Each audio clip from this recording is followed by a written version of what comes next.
Hi, everyone. It's Maddie Mackey here with the Outcome Mastery podcast series. Today, I have my good friend Janel Marie, who is a sex and relationship coach. Welcome.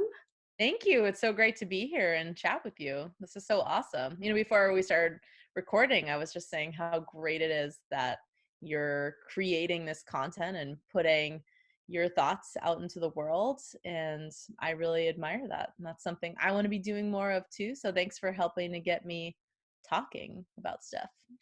Absolutely. Yeah. The whole inspiration behind creating this was to talk to people who created cool things. So I'm like, well, in order to do that, I guess I have to create something. So it's just kind of been this fueled fire between amazing people, and it's just turned out so fun. So I'm so glad you're here because I have so many questions I want to pick your brain about, and you've lived such a unique lifestyle and done so many amazing things that I would just love for you to just introduce yourself and kind of share a little about that, and then we'll dive deeper. Sure.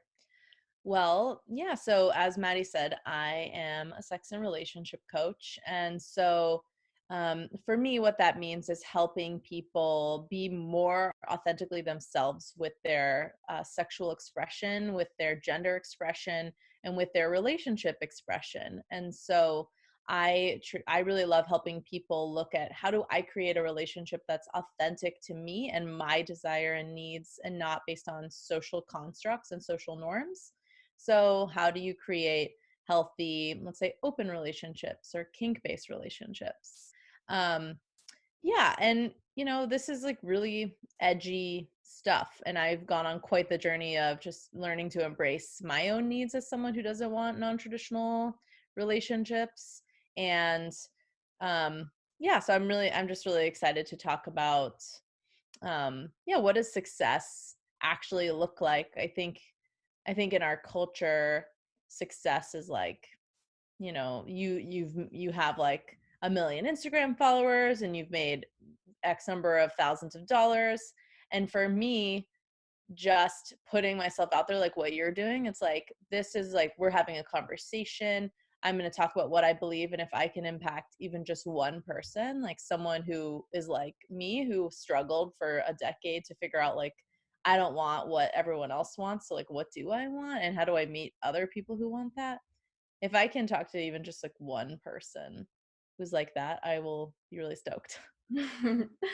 I love it. And yeah, I really think the social construct thing has just been so implanted into so many of our cultures and our minds and our family systems that it's getting out of hand. And then everyone who is even a little empathetic or, a little bit off that path and wants to kind of create their own path is really lost and confused because Yeah. there's there's books, but you have to go and source those, and there's social media. But what do you see as the social constructs that are kind of the heaviest ones that people are facing?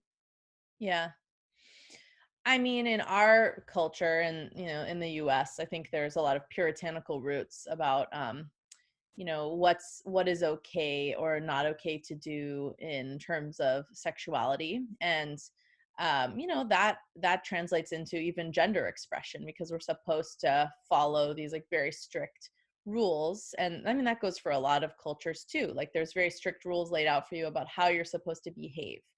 Um, and I think that actually really works in some places where there's a lot of social cohesion, right? Like all the women do the gathering and all the men do the hunting, and there is something to be said for that, because the society is all providing things for each other. But in America right now, there isn't a lot of social protection, right? There's not a whole lot of reasons to fit into any particular like socially sanctioned model of how to behave, like what is it to be like a proper lady. It's like, and like we're white women, upper middle class white women, so it's like it will be even being able to say like what do I authentically want is a deep privilege. And so I mean, I just like I look around at society right now in America, and I'm like, what is actually being provided of value to like especially like women of color? It's like, why not really try, if you can, figure out who am I authentically and who are other people like me who we can build each other up, instead of relying on a broken society and trying to follow those rules about yeah, how you're supposed to behave. So I think I talked more big picture than your question, but No, that's okay. That's like pretty much though sums like umbrella sums it up. yeah, I mean, the specific social constructs I'm really interested in are about how to behave around around sexuality and expression of your authentic gender, sexuality, relationship orientation. So, I mean, but there's so many social constructs that dictate how you're supposed to behave, and a lot of them are internalized. And the ones I like to look at are like Disney and like the Disney prince and princess narrative that's like, you know, you're just going to meet the right one and he's going to come sweep you off your feet and he's going to be your everything, and how much pressure that puts on our relationships. And Oh my God, I cannot even start on that one. It's just disturbing just to look at like the media, but that's presented to children and, young males and females that are just being exposed to this and thinking that this is like, like my generation or our generation, like I actually thought those things happened. And I actually thought like this fairy dust sprinkle bullshit kind of happened. And then I struggled for so many years and, continue to face challenges. And I'm just like, wow, this is like a lot of work and nobody prepares you for that. Um, totally. in your coaching practice, how do you like approach a situation maybe with a couple that is looking to expand their intimacy and their togetherness? Yeah.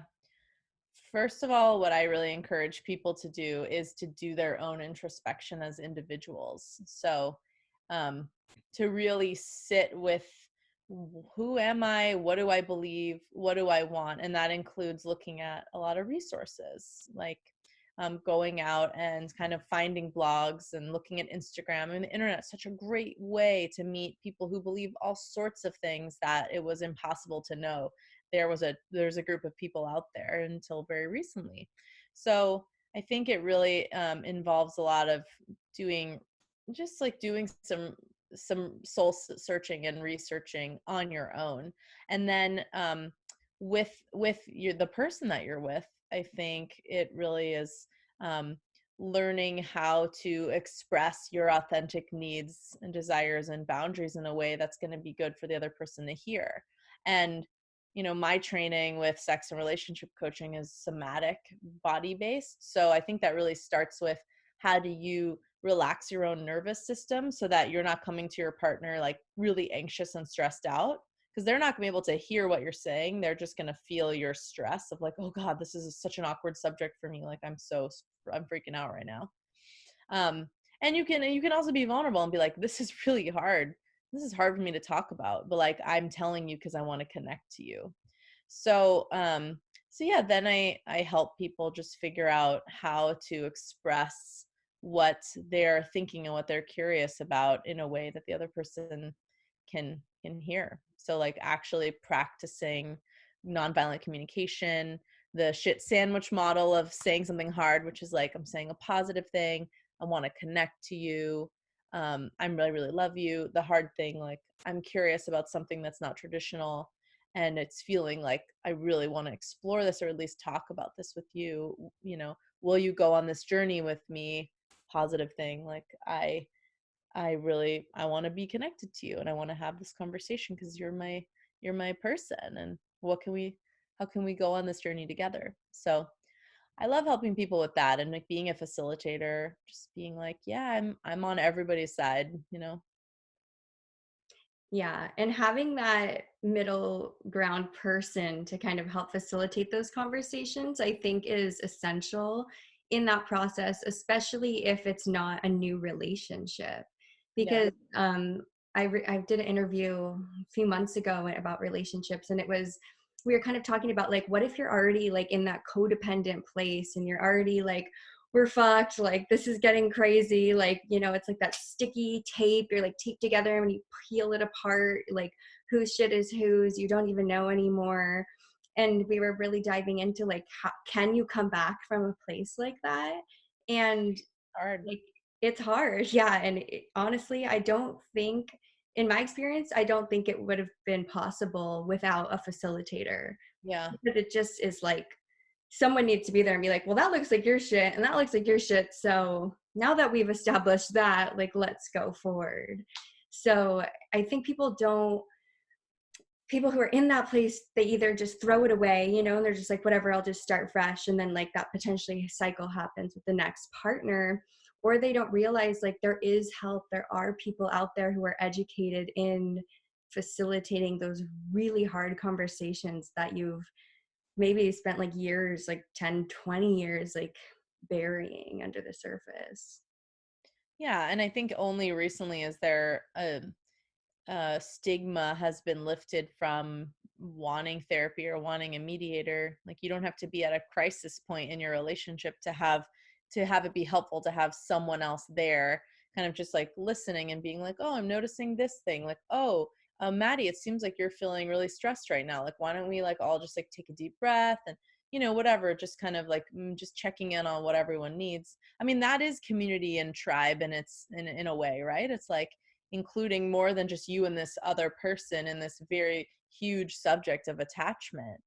Having someone support you in that is really profound. And I'm happy that there's less and less of a stigma around wanting to include someone else as, a therapist in conversations like that. Definitely. There's like nothing more intense that like kind of smacks you in the face when you're having a challenge with a partner, and then having like you more or less like a stranger, or a therapist, like tell you the same thing they've told you in a different way. And you're just like, wow, okay, someone else is seeing this. Like, this is not just a thing. You're like, God, you kept telling me that thing that was wrong with me, and I just thought you were being a jerk. And now I'm realizing maybe this is a thing that people see, and I should probably take that into account. Right. That takes a level of bigness, of openness, of willingness to grow and look at your stuff, which Right. is wonderful. And I assume that most people listening to your podcast are probably like that. Given Exactly. Yeah. you. Being willing to look at your own stuff is the first step of anything. But in a relationship, you're pretty much with however many people are in your relationship. Each of them are holding up a mirror. So how does, Definitely.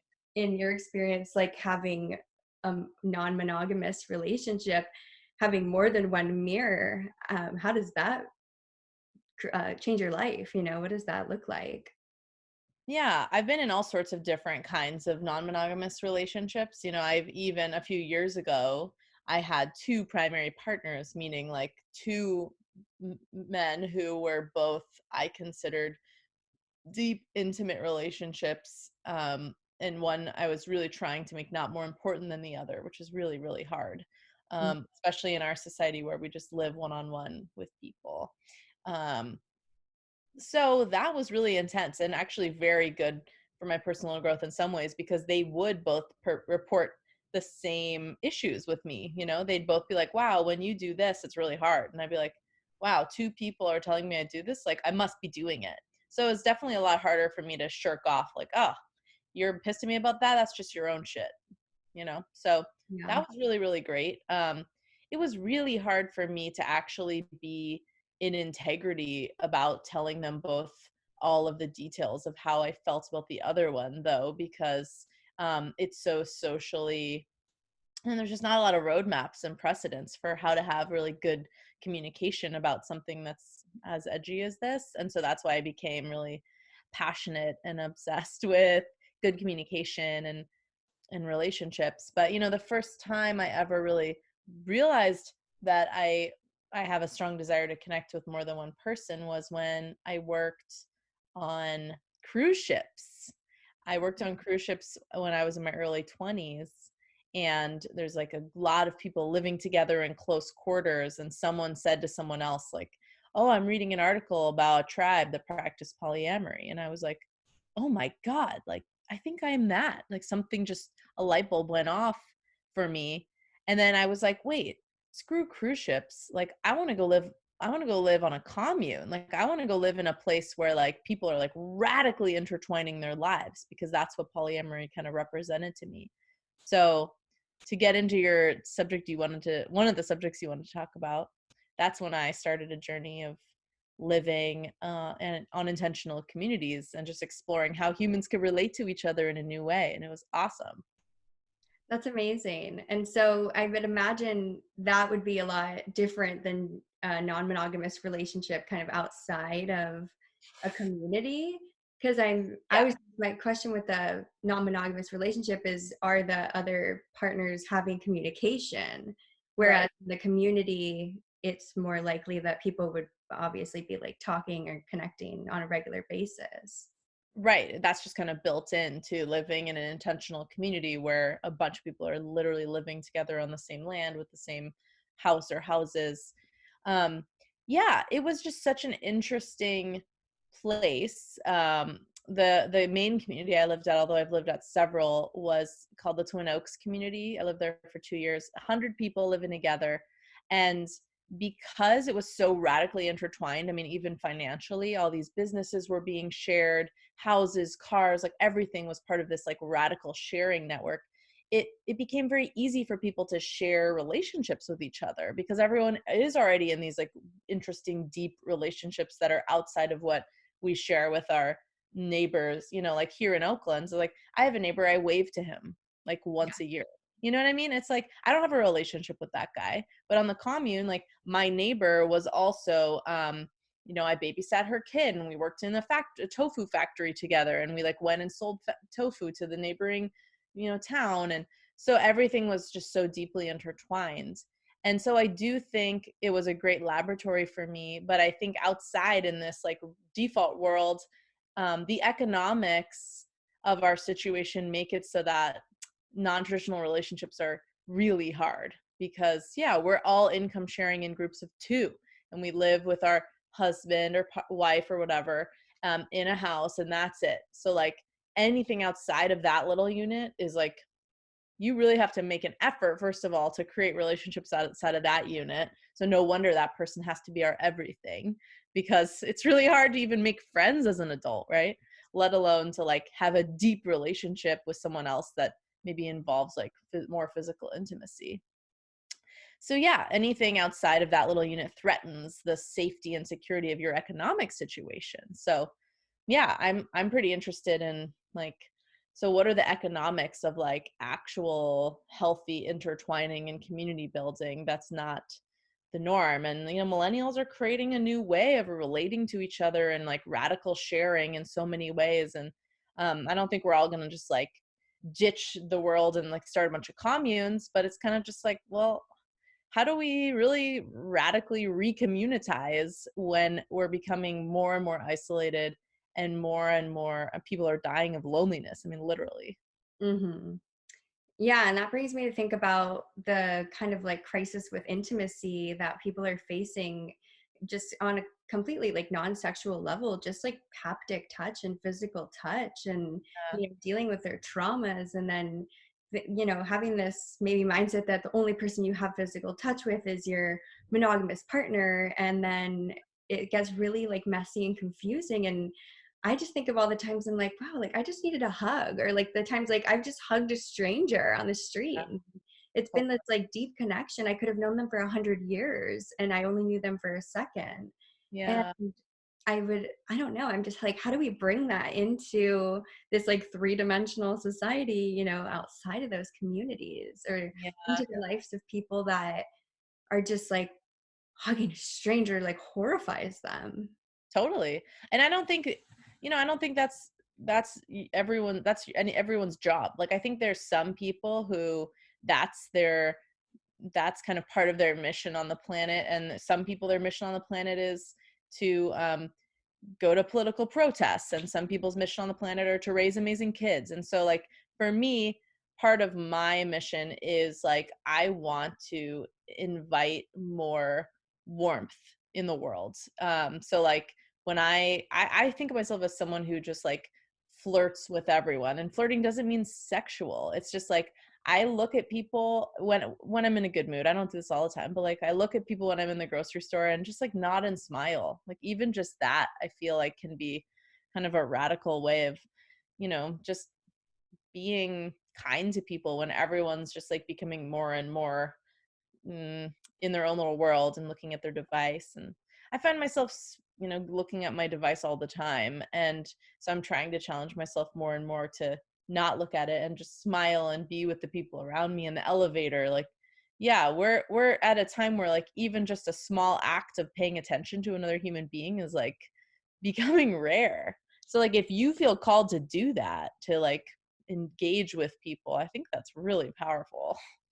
Yeah, and I think it pushes people out of their comfort zone, and sometimes people need that. I mean, if they retract so much, then let them, but I think it's like even yesterday I was Christmas shopping and I noticed like one woman held the door open for me and we had a nice little like smile eye contact, and one woman just let the door like completely slam in my face at a different store, and I was, I didn't like take it personally, but I compared it to the other one and I was just like, wow, this person like has no idea that there's another human like within a foot of her. Yeah, and she might be going through her own trauma. I mean, who knows what's going on for that woman? Something could Right. be off.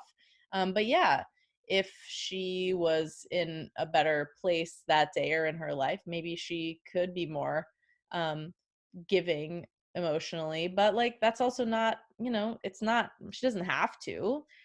It would be nice if she did, if that was like part of her, thing. Like, if that's part of her mission on the planet is to like bring more love to the world, and that's not really everyone's. And for me, I just want everyone to feel more invited to be authentically themselves, but not at the expense of another. So if she like punched you, then I'd be like, wow, that's not okay. But it's like, yeah, I mean, she didn't hold the door open for you. Like, that's not very loving. But like, I try to extend empathy.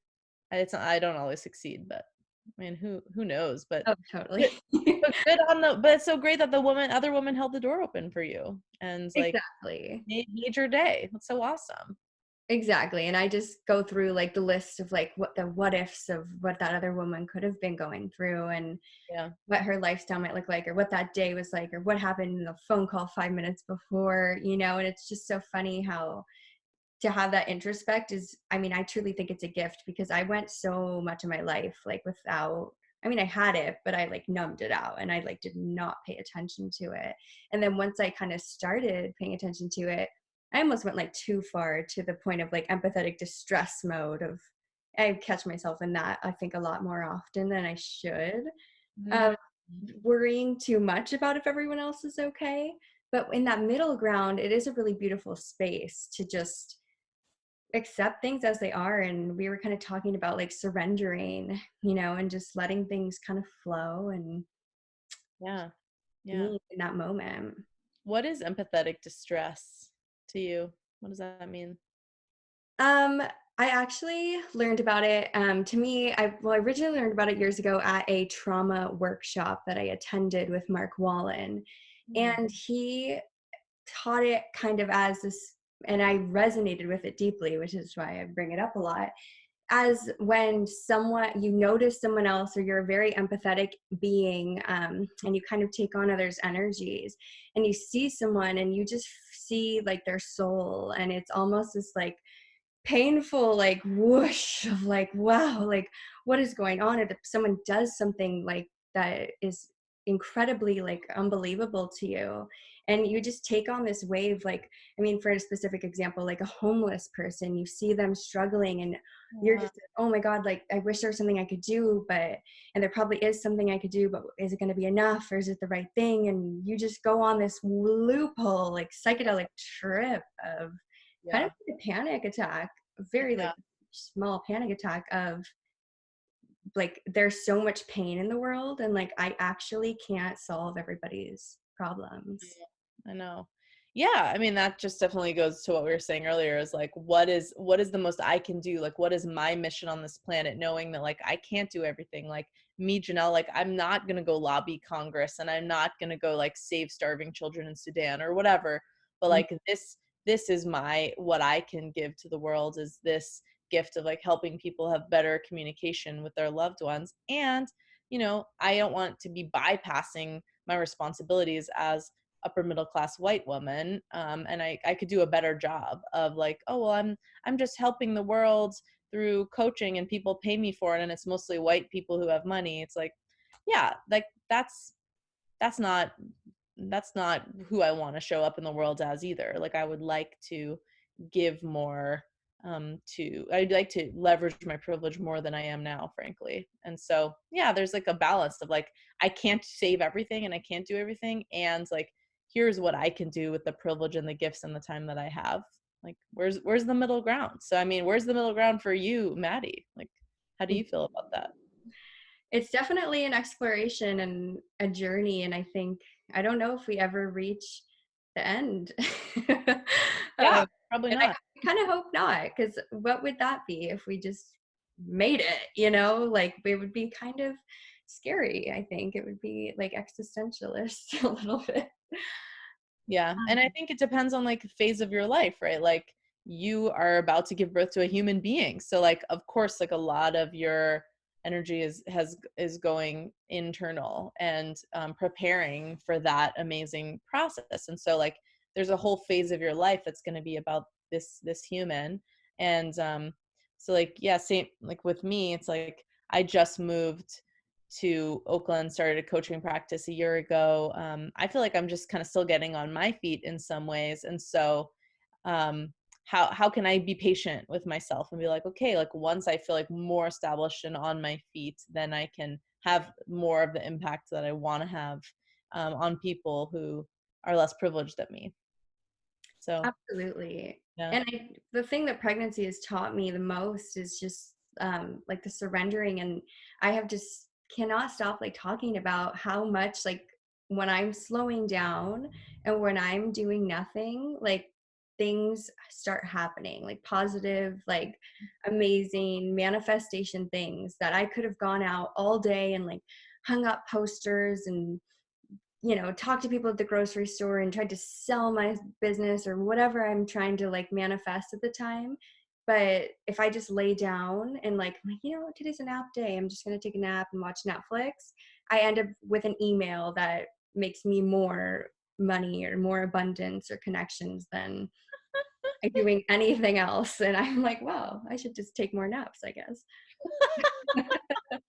That's great. I'm glad to hear that that's happening for you. Yeah, I mean, there's definitely a way that part of success is being really gentle on yourself. And when you first said to me, I'm doing this podcast about success, I was like, wow, the first thing that comes up for me is how success is like really correlated with just persisting and iterating, but also being gentle on yourself and knowing that like you're not going to like reach astronomical success right away. You have to just like chip away day by day and just like notice when you're being hard on yourself and take a deep breath and take a nap. And Right. life rewards you for the self-care, because that's when like the creative juices get to be flowing when you're doing the self-care. Right. And that's the beautiful part of having your business and being your own boss is you get to make the rules. And yeah, maybe you're not like a billionaire overnight because that would be too easy, but you do get to decide like, what am I doing? Like, am I going to go get a matcha latte or nachos? Like, it's just like, it's whatever you want and you get to choose. So when you like, and that's really how I try to look at it. And when we look at it like that, it becomes like this beautiful process, and we can take away the pressure, the layers of pressure, like one little strip at a time. But isn't it interesting how when you have all these options you can choose from, they become pretty debilitating? I mean, I definitely see that with uh with modern relationships. Like even, regardless of like monogamy or non-monogamy, all of these rules are shifting under our feet as millennials of like what, create all of us are like trying to create our own jobs like from the internet, and all of us are trying to figure out like, okay, who's the breadwinner in my relationship with my partner? Like it used to be the man, now it's like whoever. I mean, just the rules of life are changing so radically, right? And so, what does that mean? Like how do we just like be patient and take deep breaths and try to get through that, like the shifting landscape. I'll let you know when I figure it out. Or like you said, Yeah, it'll just be a lifetime of trying to figure it out and doing the best you can, being gentle on yourself. exactly. And I think just removing the constructs of normal, like what is normal? Like, because my normal is so different from your normal, and we actually have a lot in common, but we also have a lot of things that aren't in common. And we can compare ourselves to everyone, but when we really think down to the roots of it, we all want the general same things. We all just want like a healthy lifestyle, love, abundance, to be able to provide the freedoms that we want in the world, and connection. And with those things, we can feel really complete. But most people haven't even like solidified a couple of those in their life. Yeah. Yeah. It's definitely a privilege to even like be thinking about the self-actualization in this way. So I feel really, really grateful for a lifetime of like deep exploration and just thinking, getting to think outside the box and like trying crazy stuff, like working on cruise ships, living on communes. I've done long distance hikes. Like I'm a sex and relationship coach. I feel like I've gotten to design my whole life, um, just out of curiosity and what I'm curious about. And I know that's such a privilege, and I'm really grateful for it. And I hope that in getting to be someone who has this privilege, I can leave impacts on the world in positive ways. Absolutely. And just using that beautiful privilege to give back to anyone who can receive our help or our energy in those ways is just so important, and definitely like a huge fueling of my fires, Mhm. constantly just going back into the community and doing what I can. That's awesome. Yeah. Oh, well, this has been so lovely. Let's go ahead and move into our finishing question. Great. Um, so, what is a self care practice that you have used or currently use in your life that you find to be very beneficial? Yeah, for me, I think mindfulness and being some activity where you're constantly present at every moment is deeply impactful for me because A, I get to um, just really focus on myself, invest in myself, listen to my body.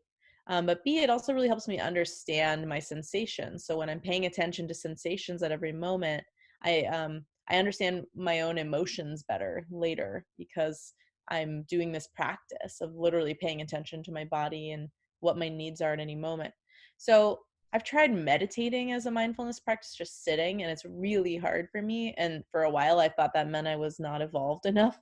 Mhm. But now I realize that I think moving is the meditation I love the most, and hiking and skiing and biking for me are the most impactful ways I have found of like self-care mindfulness, where I get to be just like really in every moment, focusing on my body, on the terrain, on the situation. Um, yeah, investing in myself and kind of go like processing through things that are up for me emotionally. I love that. I really resonate because driving is mine. So Driving? Well, tell me about that.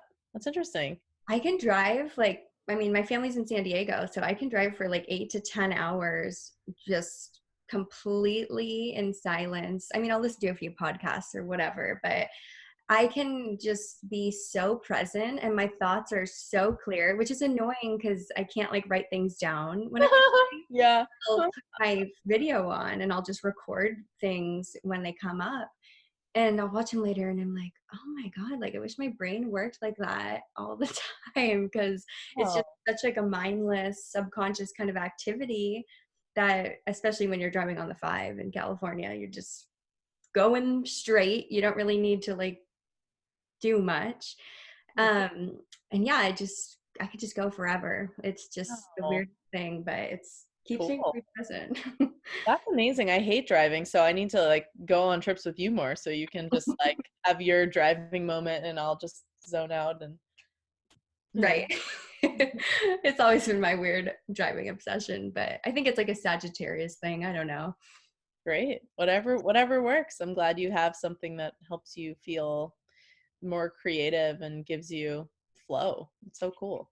Yeah, and I love that you brought up that it doesn't always have to be like that seated Buddha mindfulness meditation, because that can be intense. And in my experience, like I tried Vipassana, I had to leave. I seriously thought I was gonna lose my shit there. So So hard. I made it through to the last day and then I left like within 12 hours of it ending. I was just like, I tried.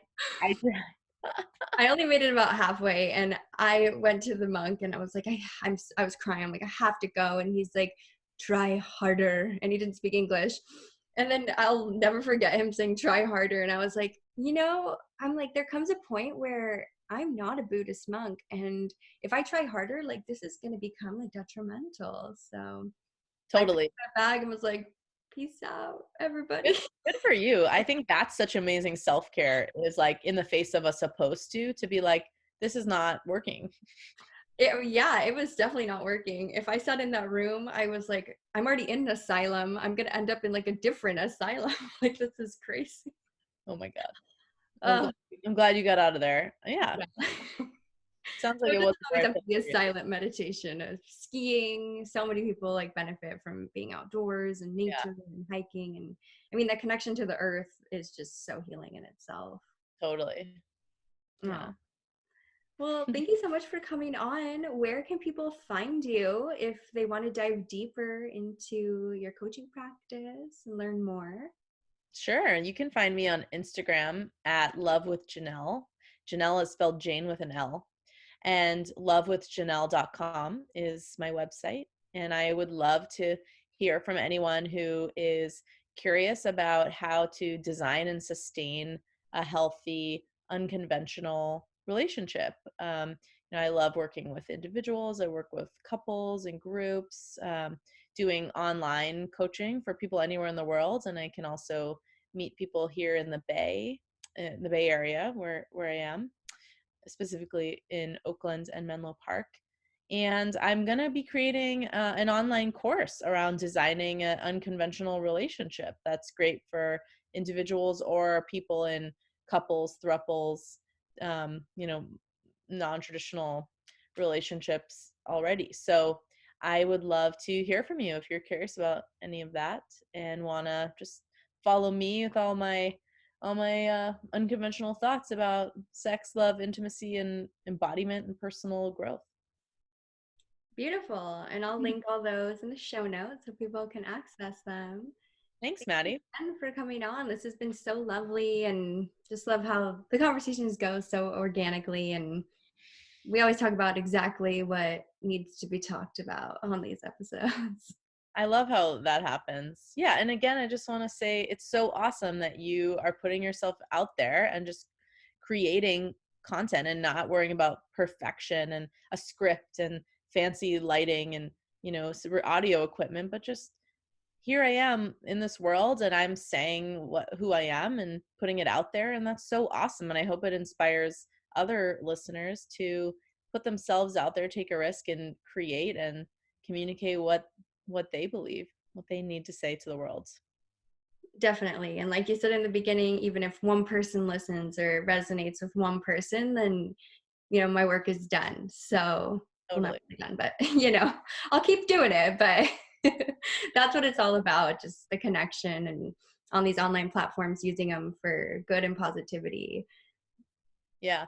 Yeah. And just the last thing I want to throw in really quickly is about success.